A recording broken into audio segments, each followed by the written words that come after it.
is the Vandre Shri Sri Bhakti-Vedanta Swami Srila Prabhupada Ki Jai. ISKCON Samastapacharya Srila Prabhupada Ki Jai. Jai Om Vishnupad Paramahamsa Prabhupada Asitara Sadushi Shriman is the Vandre Shri Bhakti Siddhanta Saraswati Goswami Raj Srila Prabhupada Ki Jai. Ananta Koti Vaishnava Vrinda Ki Jai. Namacharya Srila Haridasa Ko Ki Jai. Shri Rup Sanatana Varagana, Shri Jiv Govala Dasragana, Shri Goswami Prabhu Ki Jai. Premjago, Shri Krishna Chaitanya Pranithananda, Shri Advaita Gadadhar, Shri Vasudhi Gaura Bhaktivinoda Ki Jai. Shri Radha Krishna Gopa Gopinath, Shamakun Radhakun Giri Govardhan Ki Jai.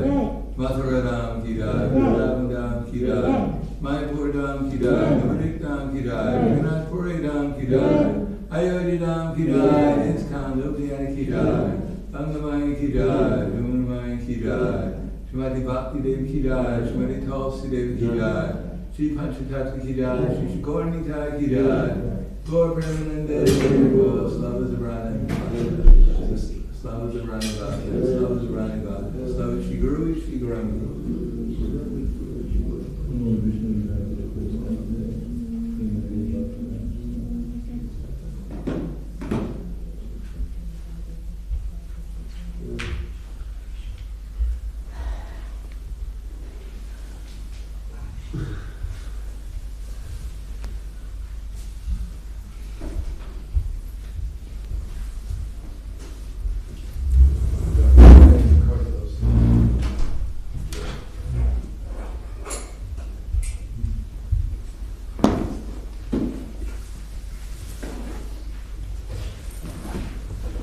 Probably standard.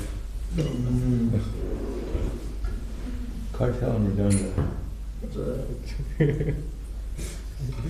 I thought you were following me so well in the cartels that you were. I read this book by Advaita Swami about kirtan standards, pointing out what Prabhupada's kirtan standards are. Cartels and Mridanga for Jai Radhama. Jai Radha Madhava Kunda Bihari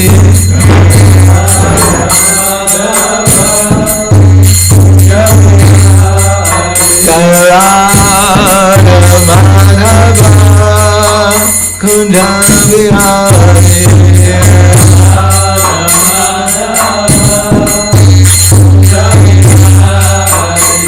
Gopi Jana Balama Girivanadari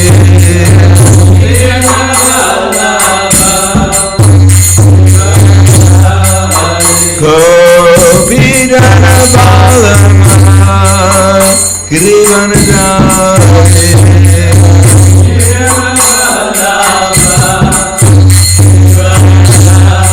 Yasodanandana Rajanandana Yasodanandana Rajanandana Yamuna Tira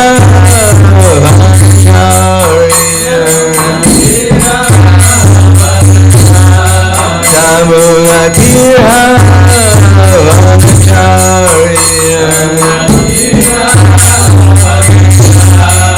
Jai Radha Madhava Kunda Vihari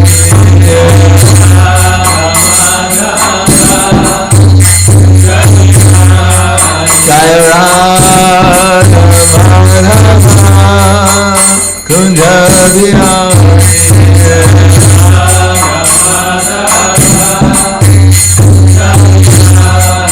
Gopi Jana Balama Girivanadari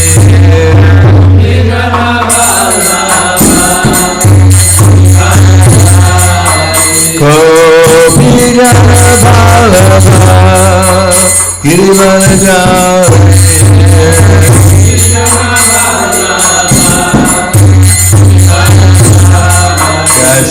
Prahladananda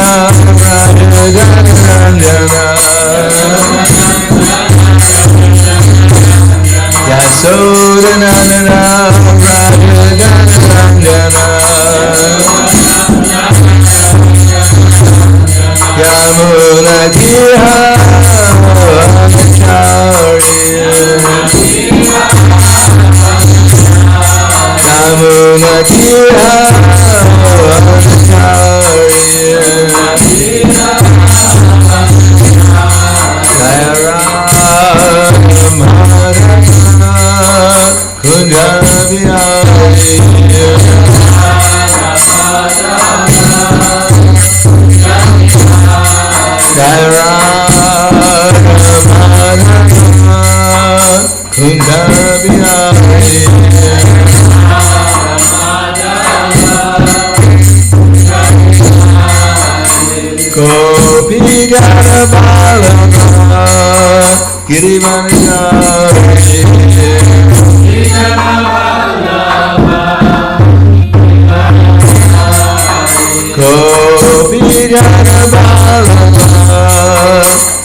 Yamuna Kiha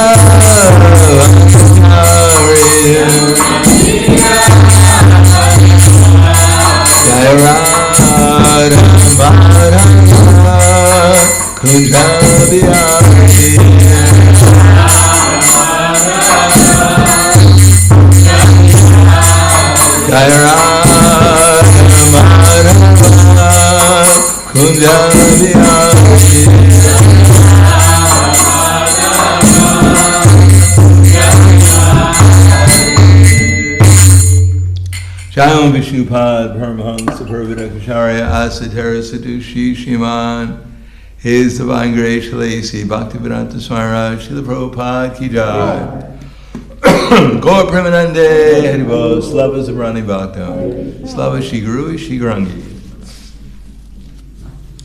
Namo Vishnupadaya Krishna Prasthaya Buddhaya Srimate Bhaktivedanta Swami Tanamane Namaste Saraswatam Deve Gauravani Pacharane Nirvishesha Shinivadi Paskadyade Siddharne Om Agyanatimirandasya Gananjana Salakaya Chaksurum Militam Yena Tasmai Shri Gurave Namaha Shri Chaitanya Manobishtam Stapitam Yena Bhutale Swayam Rupa Kadamayam Tadati Swapadantikam Pandeham Shiguro Shiyutapalakamalam Shigurum Vaishnavamscha Shirupam Sagrajatam Sahagana Raghunatam Vitam Tam Sajivam Sadvaitam Sabadutam Pradana Saitam Krishna Chaitanya Devam Shri Radha Krishna Padan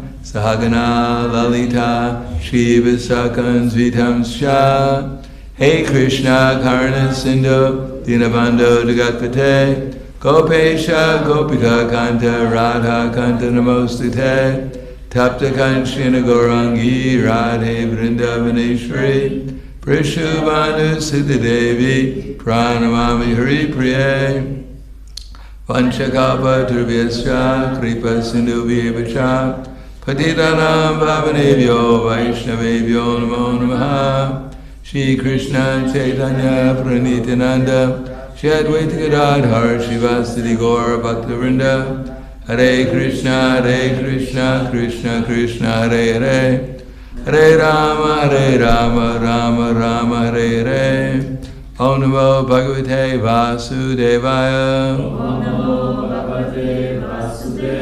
Om Namo Bhagavate Vasudevaya Om Namo Bhagavate Vasudevaya. Om Namo Bhagavate Vasudevaya. Srimad-bhagavatam, Canto 10, Chapter 14, Brahma's Prayers to Lord Krishna, beginning with text 38, with no purport. Not really a purport. Translation: There are people who say, I know everything about Krishna. Let them think that way. As far as I'm concerned, I do not wish to speak very much about this matter. O my Lord, let me say this much. As far as your opulences are concerned, they're all beyond the reach of my mind, body, and words. Text 39. Anujani mam Krishna.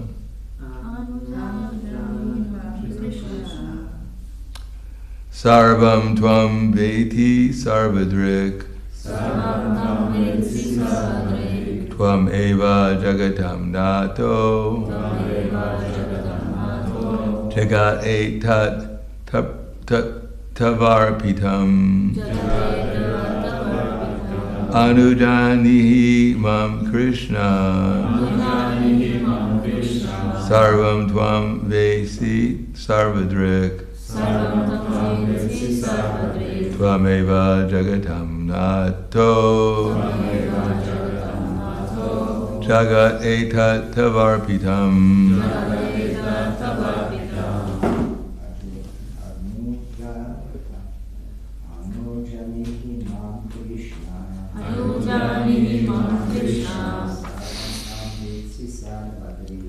Sarva tvam vesi tarvadrik.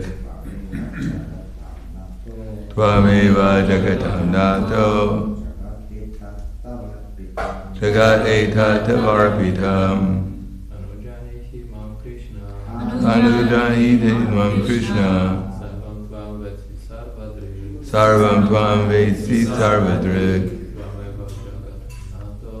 Tvameva jagatam nato. Jagat etat tavarpitam. Ladies. Anujani mam Krishna. Anujani mam Krishna. Sarvam tvam vesi sarvadrik. Tvam eva jagatam nato. Jagat etat tavarpitam. Anujanihi.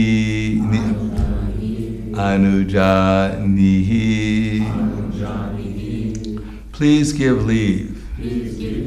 Mam, to me. Krishna. O Lord Krishna. Sarvam, everything. Tvam, you.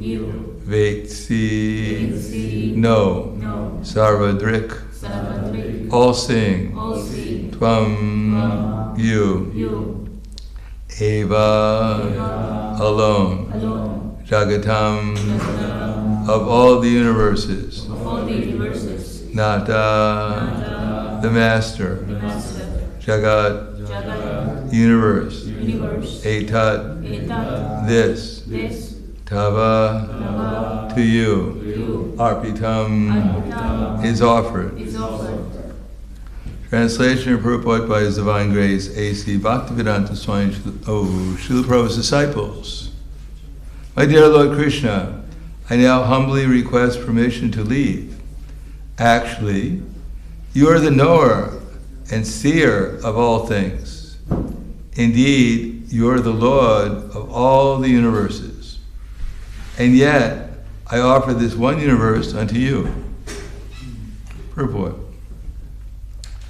In his Krishna, the Supreme Personality of Godhead, Srila Prabhupada has quoted Lord Brahma as follows.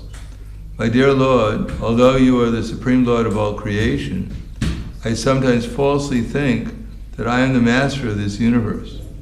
I may be master of this universe, but there are innumerable universes, and there are also innumerable Brahmas who preside over these universes. But actually you are the master of them all.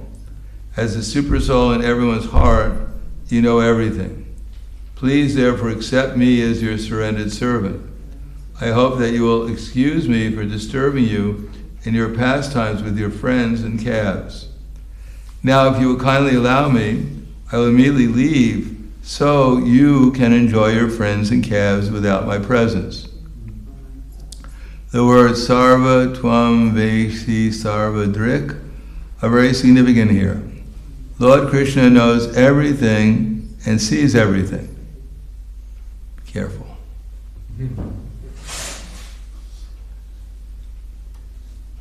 And therefore Lord Brahma does not need to remain in Vrindavan to maintain his personal loving contact with the Lord. In fact, as the creator of the universe, Lord Brahma was somewhat out of place in the simple, blissful atmosphere of Vrindavan, where Lord Krishna was exhibiting his supreme opulences in herding cows, enjoying picnics, playing games, and so on. On seeing the intense love the residents of Vrindavan had for Lord Krishna, Brahma felt unqualified to remain there. He was not eager to give up the Lord's association, but he felt it better to return to his personal devotional service in Brahmaloka.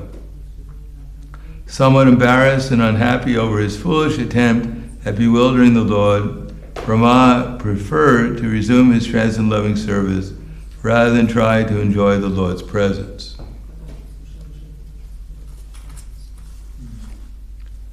Namo Vishnu Padaya Krishna Prasthaya Bhutale Srimati Bhakti-Vedanta Swami Namane Namaste Saraswati Deve Gauravani Pacharane Nirvishesha Srinivadi Paskadyade Siddharane. As we were going over yesterday in the evening class, Shreyo Swadamo Viguna Paradharma Sunustitat Shre Dharma Swadanam. Start over again. Shreyan Swadamo Viguna Paradharma Swanustitat Shre Dharma Nidanam Shreyak Paradharmo Bhayavaha. Shreyak, what does Shreyak mean? Very important word to know. There's Shreyas and Preyas. What does Shreyas mean? Long-term benefit. Yes, long-term benefit. And Preyas? Prayas is endeavor. Prayas is endeavor to try. Shreyas, Preyas, Preyas. Pray. Preyas. Prayas or prayas? Pray, yes. I pray, yes. not pray with an E, not an A. Pray. No, I got it. Duty. What's short term? Shreyas and Preyas. And then there's Prayasa. Endeavor, yeah. Shreyak Swadhumo. What does Swadhumo mean? Swa, what is Swa? Onto. What's that? Onto. U-N-T-O. U-N-T, unto, no. Shreya, Swa means you, yourself. Yeah, onto you. Yourself, your. Shreyak Swa Dhamma. Dharma. Religion. Dharma, he just left.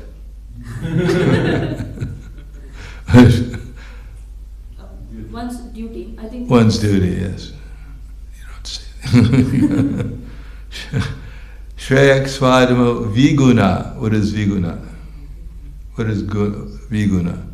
Imperfectly? Yes, correct. I know the translation of this verse. Yes, well that's good. It helps to know the word for word. Viguna, done imperfectly. So it's better to perform one's own duty even imperfectly. In other words, we have to find out what our duty is. Now here Brahma, he figured out that he was not quite qualified to be there in Vrindavan. Although people go to Vrindavan, and devotees go there, and they figured, if I can't change Vrindavan, then Vrindavan should come to me. In other words, if I can't develop the actual real mood of Vrindavan, I'm going to bring my mood into Vrindavan and get everyone else in Vrindavan to get into my mood. That's what the Sahajis do. They're not interested in the actual mood of Vrindavan. They're interested in going to Vrindavan and then making Vrindavan into their mood. But they never really go into Vrindavan. Therefore, they say that in Vrindavan, there's a layer of Maya, of material energy in Vrindavan that covers Vrindavan and doesn't allow the materialists to enter into Vrindavan, into the real Vrindavan. Like sometimes we sing this song, Vishaya Charya, actually, it's a different song. Ha ha Prabhu, that's a different song. Let's start from the beginning. Hari Hari, Gauranga Balite Habe Pulaka Sharir, Hari Hari Balite Nai Babenir, Arkabe Nitai Chan, Karuna Habe, Samsara Vasana Mur, Habe Tucha Habe, Vishaya Charya. When will my mind become purified of all material desires so that I can actually enter into the land of Vrindavan? So entering into the land of Vrindavan is not a physical accomplishment, it's a consciousness accomplishment. Unless one develops the same mood as the residents of Vrindavan, one cannot enter into Vrindavan. When Kamsa tried to enter into Vrindavan, because he heard that, I think he was trying to capture Srimati Radharani or something, so he entered into Vrindavan, but he got stopped. And since he wanted to enter into Vrindavan, they stopped him and took him to a lake, and they threw Kamsa into the lake, and he became a woman, a gopi. And then they chastised him. So he was quite embarrassed to become a lady, because he was a big Kshatriya. And suddenly he's getting chastised by all these other gopis. So he tried to get out of there as quickly as possible. Never came back again. So he was just in the wrong mood. And he got when he tried to enter into Vrindavan, he got what he was looking for, but not exactly in the way he thought he was going to get it. So similarly, we have to ascertain what is our qualification. First of all, what is our duty in whatever we're doing? There's a time, place, and audience, and it's our duty to figure it out.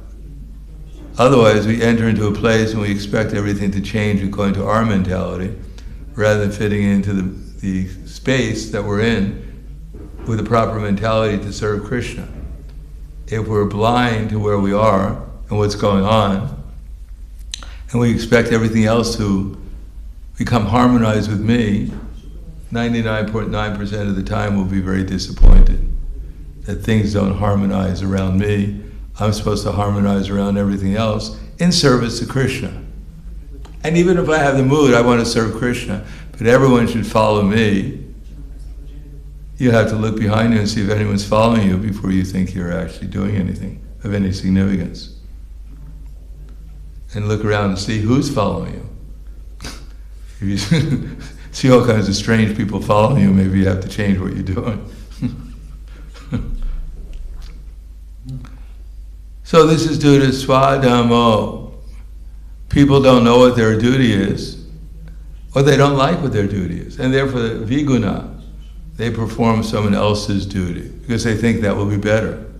As they say, the grass always appears greener on the other side. And besides that, due to the fact that we've been brought up in a culture where no one knows what they think, as Krishna says, chintam aparayam cha, pralayantam upashitya, kama paboga paramam, etavam eti nischita. They believe that to gratify their senses unto the end of life is the prime necessity of human civilization. And therefore there's no end to their anxiety. So get money so you can eat honey. That's the whole, more or less what people think is their duty. get money and try to enjoy your senses. And there is no dharma, there's no rules and regulations you're supposed to follow. The whole world is just, chaos. My mind is in chaos, everyone else's mind is in chaos, the world is in chaos, and I live in chaos. So there's nothing to learn about duty. Duty is whatever my senses urge me. And in order to satisfy my senses, by hook or by crook, get money. Money, money, sweeter than honey, Prahlad Maharaj said. The thief, the professional soldier, and the businessman, they'll risk their very dear lives to get some money. Because with money you can get honey. Therefore, in Kali Yuga there is no dharma. And because there's no dharma, there's no actually real proper economic development.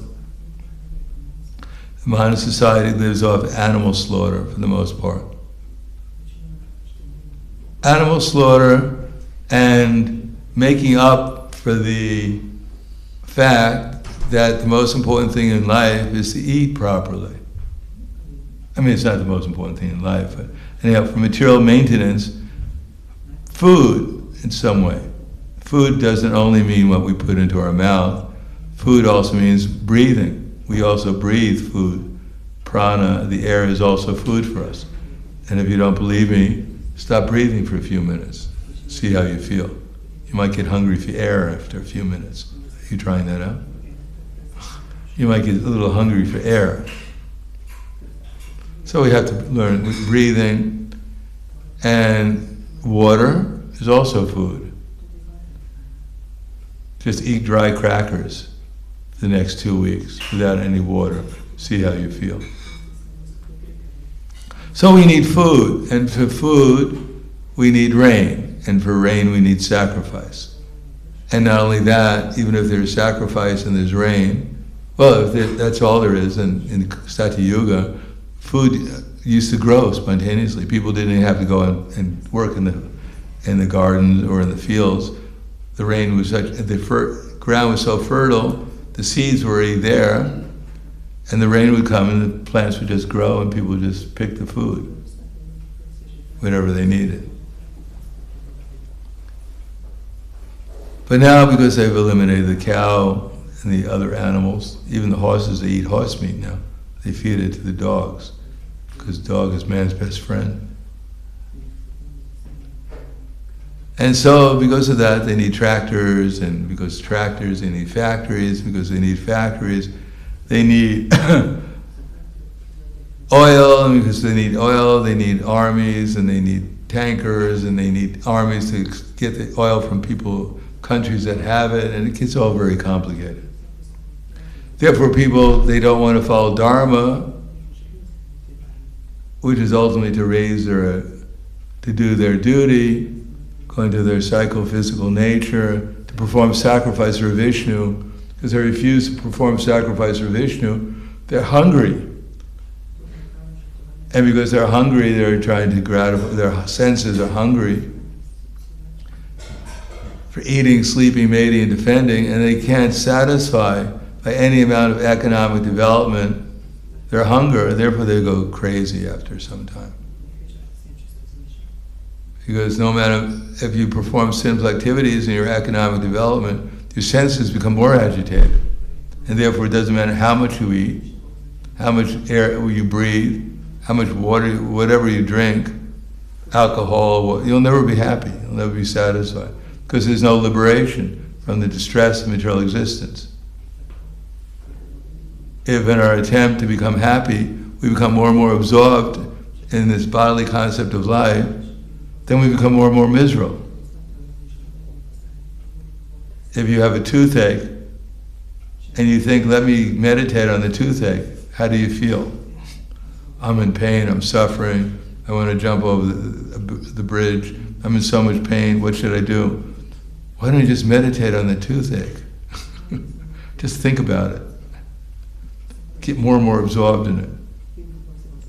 I think I'd rather jump over the bridge. No, you have to put your mind on something else.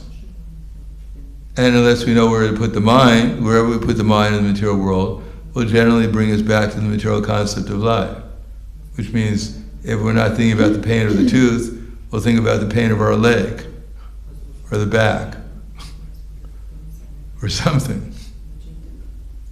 Only when we think about Krishna can we actually get free from put our consciousness in something which is pleasant. Not only pleasant in the beginning, but when we concentrate our minds upon Krishna, it becomes blissful and pleasurable. So Brahma understood that. Shreyan swadama viguna paradharma sunustita. So it's better to perform one's own prescribed duty than someone else's duty. Because destruction, shreyo swadama viguna paradharma sunustita, shreya dharma nidinam shreyak paradharmo bhayavaha. Because nidana means destruction, and bhaya means fear. Because even if we're unsuccessful in the performance of our duty, and duty doesn't only mean varna and ashram.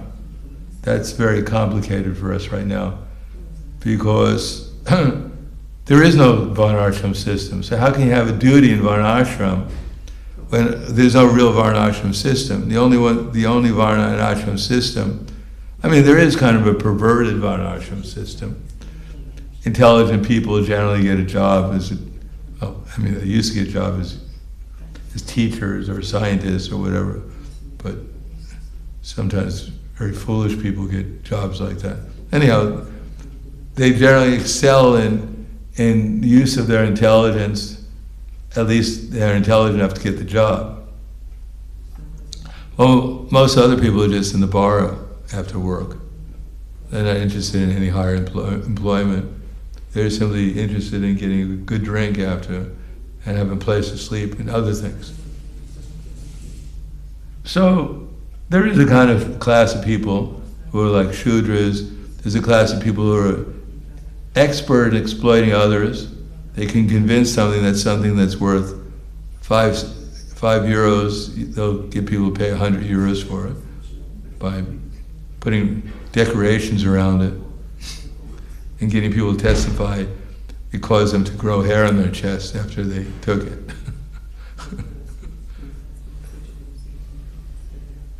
So there's all kinds of people who are interested in cheating the Shudras. And there's a few people that get hired by the people who are interested in cheating to make laws that honest people get put into jail and all the cheaters get awarded with higher posts. And then you have a few so-called intelligent people who confirm that by scientific study that when you do take this thing, it does grow hair in your chest. It's been scientifically proved. Of course, the hair grows in your chest and the hair falls out in every other place in your body. But that's not so important. But it's been scientifically proved. And they're the ones who preach that left is actually right and right is actually left. Black is white and white is black. And if you don't believe it, you're a communist, you're a conspiracy theorist, and everything else. So there's a kind of varnashram where you have people in positions, but they're unqualified. And the real varnashram is very complicated because, first of all, varnashram is meant for sacrifice to Vishnu, and people don't believe in Vishnu. But even if they follow Vishnu's instructions, people don't have the intelligence, the will, the bodily strength, even to grow food in themselves. They find it a big challenge even to go outside and touch the earth with their foot. They think they're going to die. As soon as the foot touches the earth, they'll get poisoned by the earth. So it's very difficult. But in this age we have duty. Our duty is to chant Hare Krishna and serve the Sankirtan movement and do something for spreading Krishna consciousness. So that's the duty that Chaitanya Mahaprabhu has given us, and it's not difficult to find out what we're supposed to do, because it's proper to set up a movement where there are authorities. Not only our mind is the authority, but there are authorities who are supposed to engage us in the Sankirtan movement. And if we say, well, I don't want to do this, then they ask us, would you do that? And they say, no, I don't want to do that either. What do you want to do? I want to be the authority and tell you what to do. That's what I want. Puna Mushika Bhava. You know that? Puna Mushika Bhava. Kebab? Bhava. Puna, Punar. Mushika. What is Mushika? Punar I know. What's that? I know Punar, I don't know Mushika. Mushika means in Sanskrit mouse. Mouse. Mouse. Bhava. What does bhava mean? To become in Sanskrit. Again, become a mouse. You know that story, Puna Mushika Bhava? Everyone should know that story. You know that story, Puna Mushika Bhava? You know it? One time, one saintly person went to one mouse went to a saintly person, because everyone goes to a saintly person and asks them for some ashirvad. I was one. Yeah, now I remember. Everyone goes to the saintly person because they think by their blessings their material desires will be fulfilled. And sometimes saintly persons just say, ashirvad, so be it, whatever your desire is. Blessings. What's that? So the mouse came to the saintly person and said, so what do you want? He said, well, cats. The cats are chasing me. So what do you want? I want to become a cat. Ashirvad, so be it. A week later he comes back, so you're back again? Mr. Cat, what do you want now? He said, dogs. They keep on chasing me. So what do you want? I want to become a dog. So be it. A week later he comes back as a dog. Well, what's the problem now? Tiger, they chase me. So what do you want? I want to become a tiger. So be it. And then the tiger started to look at him with eyes. So the saintly person said, so, what do you want now? He said, I want to eat you. Puna Mushika Bhava, again become a mouse. So we approach Krishna with our desires, and ultimately we want to, Krishna fulfills them all, and then we want to replace Krishna. His Prabhupada was in New Vrindavan, and one devotee, Bhavananda Prabhu, was helping him up the hill, because New Vrindavan is very hilly, the land in West Virginia. So when they got up the hill, Prabhupada just threw his arm away. Bhavananda's arm away. He said, I don't need you anymore, go away. So Bhavananda was shocked. Why? Prabhupada? He said, this is the impersonalists. They surrender to God or to the Guru. They want the Guru, let me go up and up and up. And when they become realized, Brahman realized, whatever they think they become God, they just throw Guru away or throw the deity away. I don't need you anymore. Now I'm God. So that's not our duty. We have to find out what our duty is in the Sankirtan movement and do it, even if it's imperfect. But if we're doing it according to authority and we're doing it to please Krishna, then our lives will become perfect in Krishna consciousness. There's no question of success and failure. Of course, there is something called success in some ways, but the real success, the ultimate success, is that we become Krishna conscious by doing what we've been authorized to do to please Krishna. That's all we have to do. Whether everyone else likes it or dislikes it, of course we have to take into account. We should get proper feedback from others. But the most important thing is that this is what I've been asked to do and I'm doing it to please Krishna. Then our movement will become successful because at least one person will become Krishna conscious. which is the aim of everything we're doing. And if we get millions of successes and we don't become Krishna conscious, we've just wasted our time. So Brahma was aware of that, and he didn't want to waste his time trying to fit into a place he couldn't possibly fit into. Could you imagine the cowherd boys going out playing and with this four-headed man dressed with 4 helmets on his head? And, it would be a little bit rasa-basa, out of place. During the rasa dance, this 4-headed man walks in and says, "What's going on here?"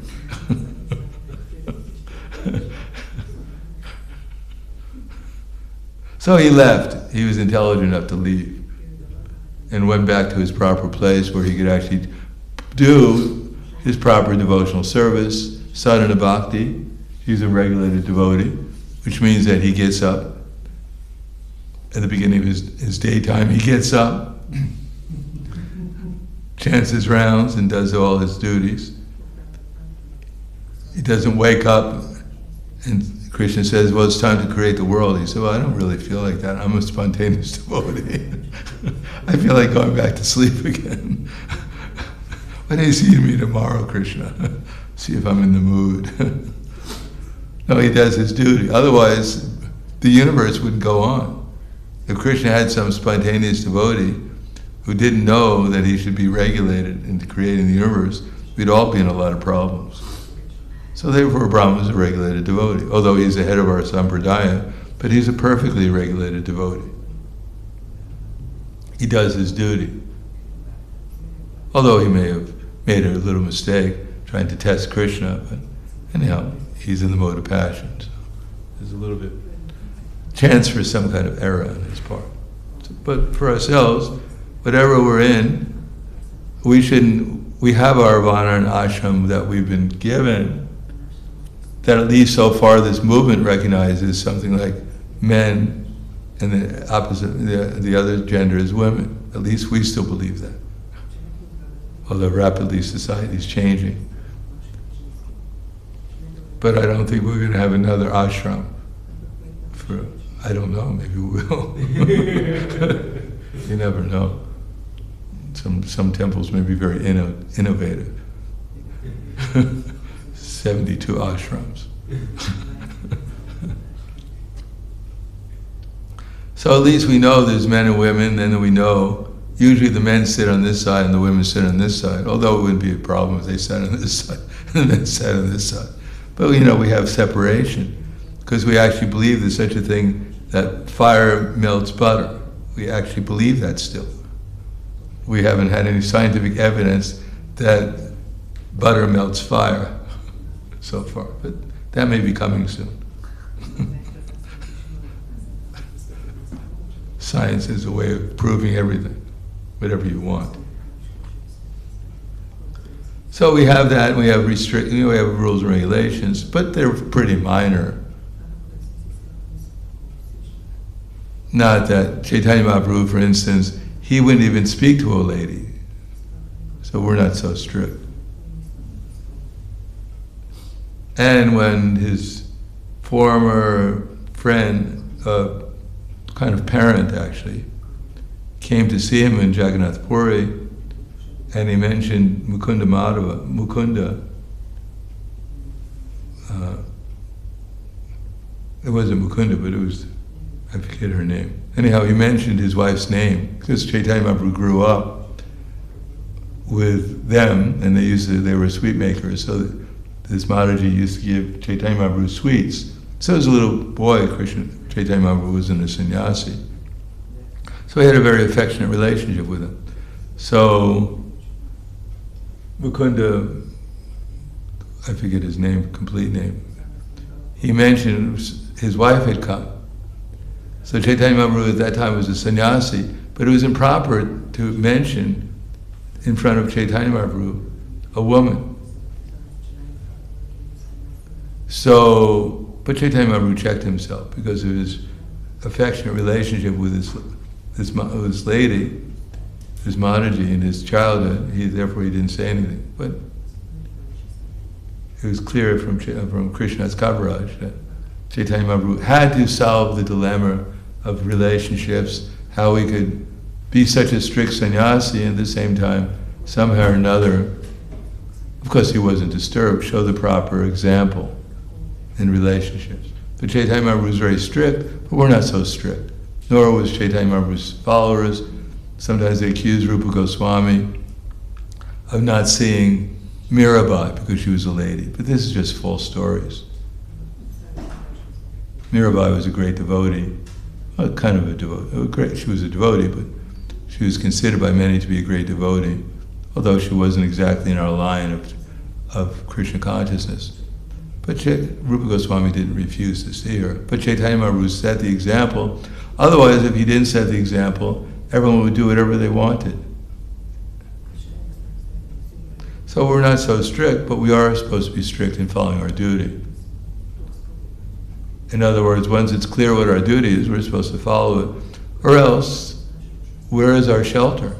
What shelter do we have? Who are we following? We have to follow someone or something. We don't follow our authorities.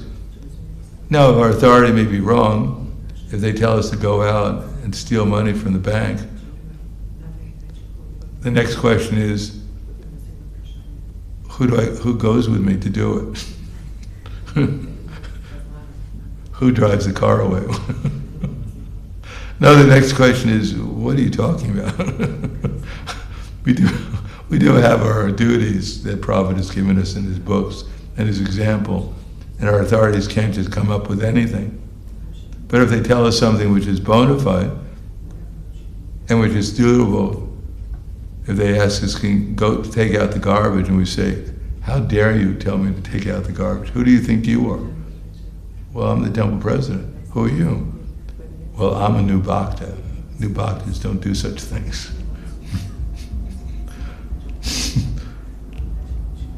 No, we have to be reasonable and see if actually we can do it. It's within our capacity. And if it's actually going to, and if we do it to please Krishna, to please the devotees, to serve the Sankirtan movement, that this is Guru Sadhana Shastra affirm that this is a bona fide service, we should do it happily. And then we'll think about Krishna happily, in any circumstance. It's not that there's one service that we do that's always going to be pleasant. But if we have some service to do that's not so pleasant, and we just forget about the unpleasantness and just do it to please Krishna, to please Guru Sadhu, please Guru and Krishna and the devotees, then the result is, well, Krishna will give us his mercy, and we'll be able to think about him, even in the midst of this difficulty, and therefore we're being practiced for the most difficult time. We have to leave this body. Unless we practice thinking about Krishna in difficulty, how are we possibly going to be able to pass that test when we have to leave this body? And anyone who believes that they're not going to leave their body sometime or another, you're in the wrong place. You're in the wrong movement, because we believe it. Just like we still believe that, basically speaking, there's men and women, although it's being disputed nowadays. Next, scientists will prove that the body never grows old or dies. It just changes. It's the same body always the time. Always. It just changes, that's all. So I'll stop there. Thank you. Any questions or comments?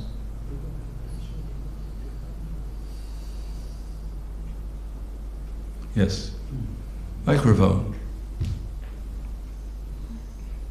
Thank you for cheering me up today. I was quite gloomy when I came, but now I'm very cheerful and very at ease because your lecture was really something special. But I do have a question, and I want to know what is my duty when anger is in question. You know, when a person becomes really angry, when you can't control yourself because you get into a special exacerbating situation when you can't really suppress the anger. So the question is it okay that we suppress it, or is it okay that we express it? And when we need to suppress it, how do we do that in that moment? Well, we neither suppress it nor express it. We think about, for instance, we can think about Nrsimhadev ripping apart Hiranyakashipu. Well, I couldn't really understand what you said. We don't suppress it. We don't suppress anger. And we don't express it. Neither. No, we think about, Lord Nrsimhadev, half man, half lion, Yeah. ripping apart Hiranyakashipu in great anger. Uh-huh. So we experience Krishna's anger, Uh-huh. and then our anger will become nullified.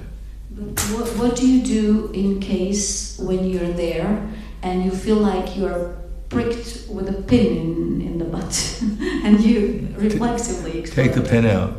Right. But it's stuck. Well, we can't give up our intelligence and think that we're going to find ourselves in a favorable situation. We have to use our intelligence and express anger appropriately. Right.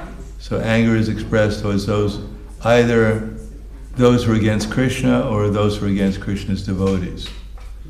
If we express anger out of our own frustration, the result is that from anger comes bewilderment, delusion. So we may express it temporarily and get satisfied that I expressed my anger, but the next moment we'll fall into depression and illusion. I know, I have experienced that.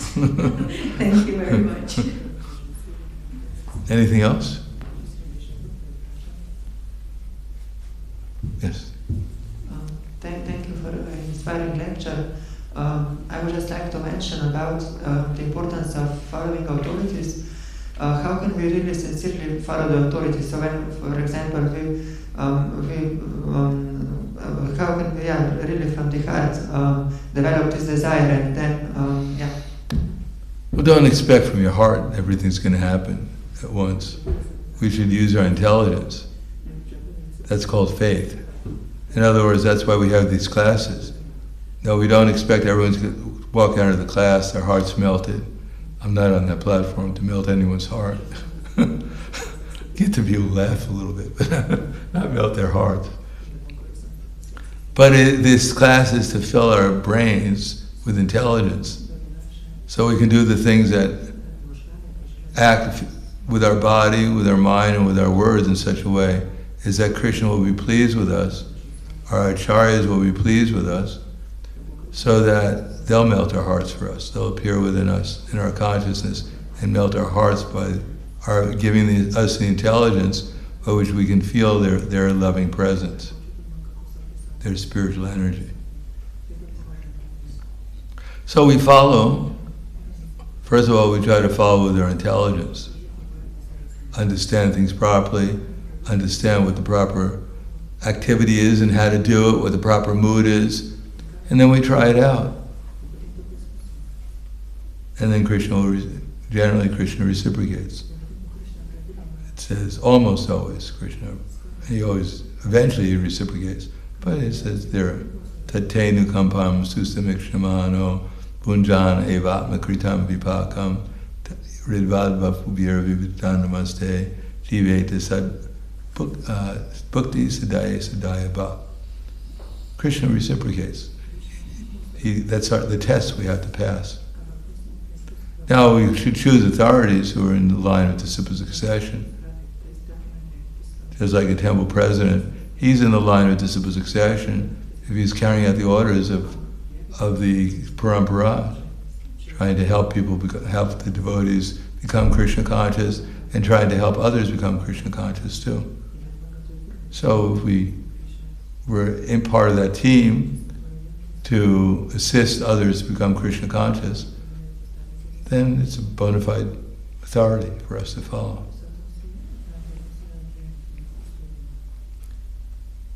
Anything else?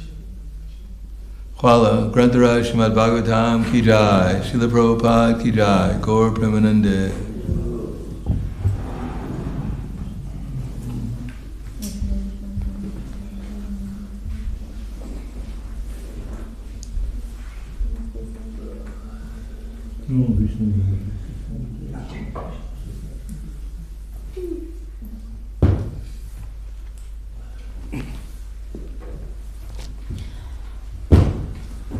give this matter to you.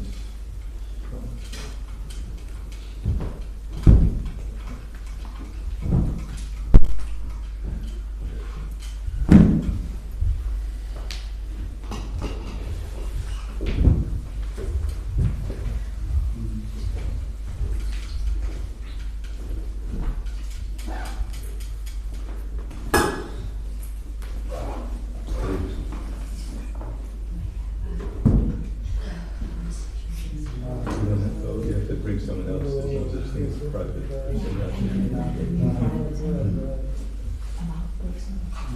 Then you can ask one of the ladies, especially her. You can ask her. Okay. But today's not a good one. Maybe 9:30. Are you here 9:30? 9:30. How much time is it?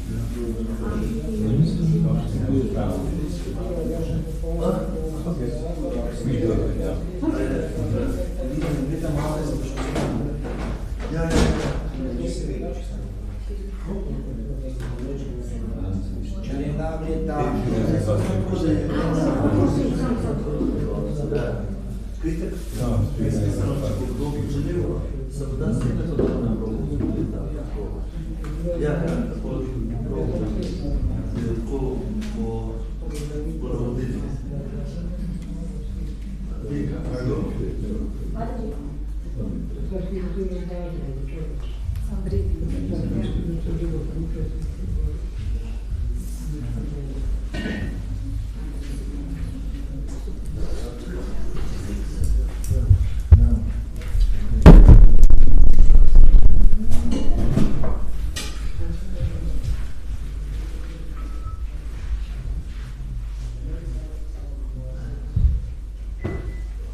Vegetables, for just flowers.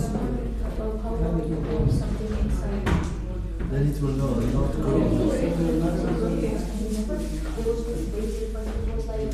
In the pots. So we should then put the pots. Yeah, but not like this, like dark blue, Yeah, the Genovese. Yeah, like normal Italian taste. Yeah. It was nice, that one. Okay. This was something that we got as a donation. Yeah, this. Okay. So the Genovese. Okay, we have to plant. Now it's still too low temperatures to grow. Yeah, in summer, no? Yeah, a little bit later. It needs to be like more than 10 degrees in the morning, and then. And also, is it possible to plant? What about curry leaves? Curry leaves. I know that Devendra Gopal was growing curry, but it doesn't grow nicely here in Slovenia. Really? Yeah, he was growing. Even in summer? He was growing, but he was unsuccessful. Maybe you can give me seeds. Okay, then I will have to find the curry seeds.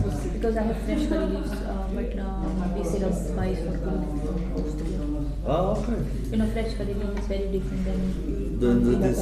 Yeah. Fresh is just, it gives very good aroma and everything. Alright. With the packed one, it's like dry.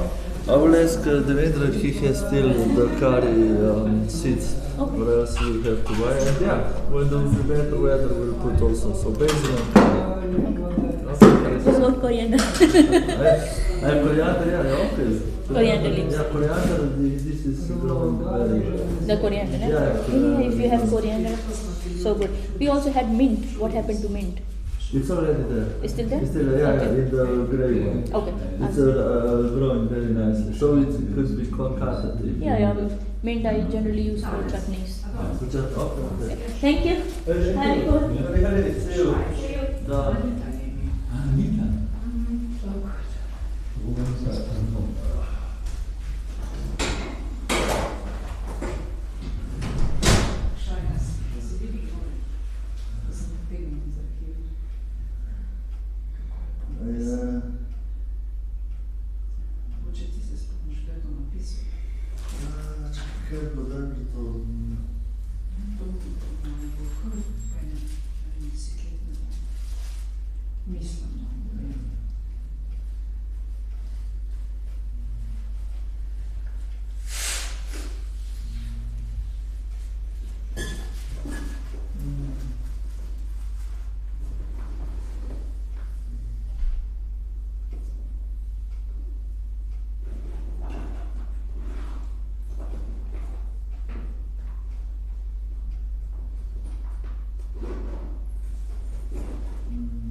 Ja.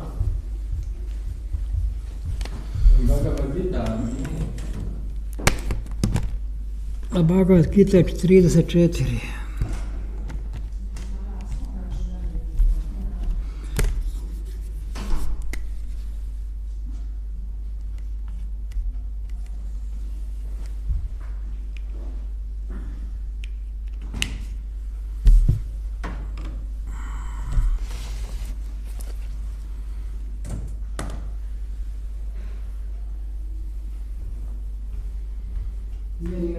bio danas na programu nikako.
Myślę, że masz kurwa. Kama? Akru. Jasne.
Hare Krishna.